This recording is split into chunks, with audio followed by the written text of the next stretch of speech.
તો કારેલાનું કેવું સરસ મજાનું કટિંગ થઈ જશે તો આપણે એમાં મીઠું નાખી દઈશું, મિક્સ કરી દઈશું. થોડી વાર સુધી આપણે આને તેને ઢાંકી દઈશું. ગાંઠિયા, ખાશીંગ, તલ, ધાણા જીરું, હળદર, મીઠું, લાલ મરચું, ખાંડેલું જીરું, ગોળ, તેલ મિક્સ કરી દઈશું. આવી રીતના પાતળી પાતળી શીરું કરી નાખશું.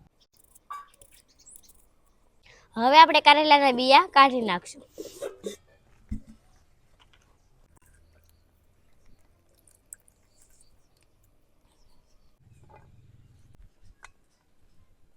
કરેલામાંથી આપણે બધું પાણી કાઢી નાખ્યું છે તો આપણે થોડોક ચણાનો લોટ નાખી દઈશું, મિક્સ કરી દઈશું. હવે આપણે કરેલાને તળી નાખશું. તેલ,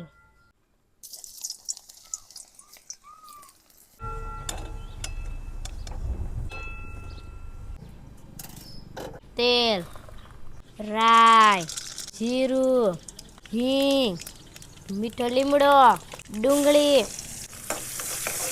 આદુ મરચાં અને લસણની પેસ્ટ નાખી દઈશું.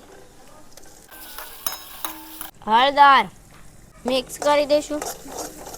હવે આપણે કારેલા નાખી દઈશું.